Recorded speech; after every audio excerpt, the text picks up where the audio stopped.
Arroz de alho. A primeira regra para que um arroz saia perfeito é medir a quantidade de arroz em copos. Ou seja, se vais fazer 2 copos, 1 ou 3, então tens que usar esse copo. Vai ser usado também para medir a água. Para fazermos arroz de alho, nós colocamos óleo na panela. Quando esse óleo ficar quente, podemos adicionar alho pelado com sal.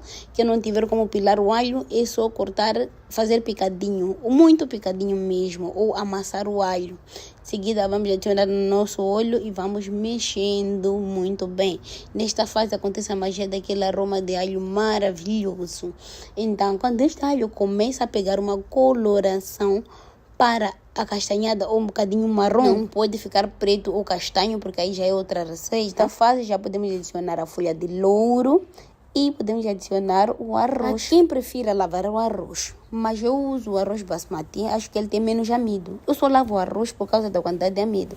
Se for aquele arroz da machamba que acabou de sair, ele tem muito amido, que é aquele pó branco. Então esse arroz precisa ser lavado, porque senão vai colar na panela. Então, eu adiciono o meu arroz e vou mexendo e misturando muito bem para que todo o arroz apanhe o alho e apanhe o óleo. Se for possível, deixem fritar aí por 1 a 2 minutinhos, que isto ajuda bastante a deixar o arroz soltinho. Em seguida, adicionamos 1 colher de sumo de limão espremido ou de vinagre, para ajudar a deixar o arroz soltinho. Porque eu sempre faço arroz, sempre sai papinha, sempre sai juntinho. O segredo está aqui. Coloquem 1 colher de limão, ele ajuda a deixar o arroz mais soltinho. Nesta fase, depois de misturarmos muito bem, já podemos adicionar a nossa água. É importante saber que a água a ser colocada, lembram do que eu disse, tem que medir em copos.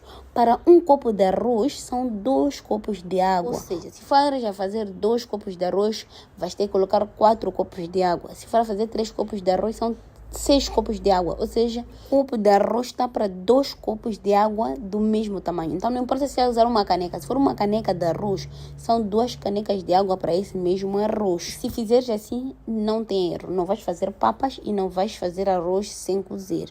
Então, aí vocês viram que eu estou adicionei o primeiro copo, adicionei o segundo, estou a adicionar o terceiro copo, e estou a adicionar o 4º copo, porque eu fiz 2 copos de arroz. Mas se tu não conheces o arroz, não sabes se ele coze muito ou não, o último copo podes não pôr todo, põe até a metade, o outro vais pôr depois quando a água acabar. Se não conheceres o arroz, ou se for aquele arroz da machamba, podes pôr o último copo, em vez de pôr para 1 copo de arroz, 2 copos de água, podes pôr 1 copo e meio, meça 2 copos, põe 1 copo e meio e essa metade reserva para o final, caso o arroz não tenha cozido.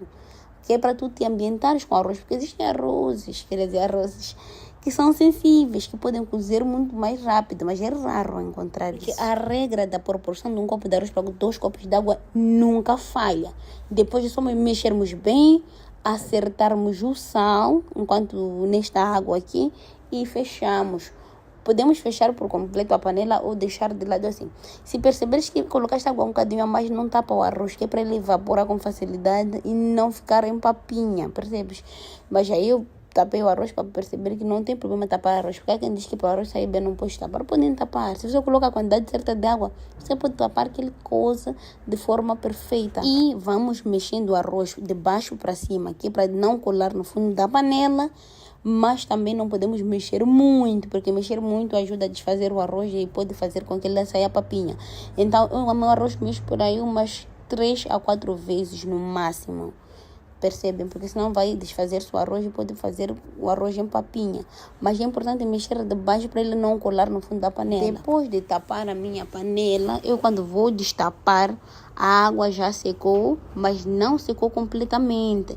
A água não pode acabar por completo. A água tem que só reduzir significativamente. Quando é que começares a ver as bolinhas ali do fundo, nesta fase vai reduzir o lume. Como podes ver, tá vendo?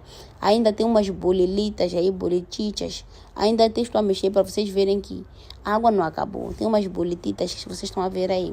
Então, nesta fase, vocês podem reduzir o lume ao máximo, que é para o arroz não queimar.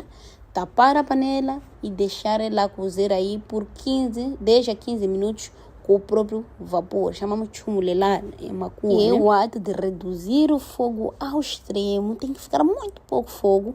E colocamos aí arroz, tapamos, chama-se abafar. Aquele coisa com o próprio vapor, como vocês estão a ver. Então aí vocês deixam por 10 a 15 minutos. E quando vocês forem destapar, é só virar o arroz. Vamos mexendo de cima para baixo, de cima para baixo. Estão a ver, né? Que é para virar o próprio arroz. Depois tapamos de novo por mais 5 minutos e já está. O nosso arroz fica soltinho, lindinho, deliciosíssimo. E a folha de louro com o alho, eles fazem uma magia incrível na comida, vocês, que fica maravilhoso. E lembrem-se sempre de tirar a folha de louro, não pode ir à mesa, não é ético em termos culinários. Aqui eu já tirei o meu arroz, eu só vou destapar para mexer, para vocês confirmarem a deliciosidade que ficou este arroz maravilhoso. Você nunca mais vai errar ao fazer arroz.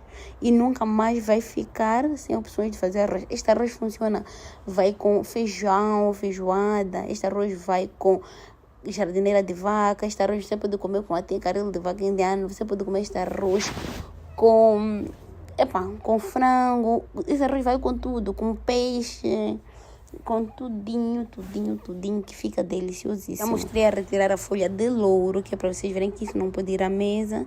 De seguida, só colocar em uma terrina ou travessa linda e maravilhosa, decorar com algumas folhas de salsa, que este arroz vai ficar como do Instagram. Está aí o nosso arroz todo lindo e maravilhoso numa terrina branca com a salsinha a fazer total diferença. E para empratar, nós sempre levamos um prato fundo ou uma chávena. Colocamos o nosso arroz com a ajuda de uma colher e fazemos um bocadinho de pressão para que este arroz ganhe forma do prato ou do fundo ou chávena. E viramos para o prato e assim o nosso arroz vai ganhar o formato do nosso prato, dando esse aspecto mais bonitinho. Quem quiser pode colocar uma folha de salsa por cima deste arroz que fica charmosinho. De seguida vamos servir com a jardineira. Isso aqui são métodos de empratamento, né? Tipo, vamos servir com a jardineira porque o prato tem que estar lindíssimo. E vamos colocar algumas folhas verdinhas. Estou a falar de alface ou alguma saladinha que nós tivermos. Mas como a nossa jardineira já tem um bocadinho mais de cor, eu prefiro trazer aqui um alface verde, que é para trazer o equilíbrio aí para o prato. E já está. Agora é só servir e ser feliz. Dúvidas? Beijos.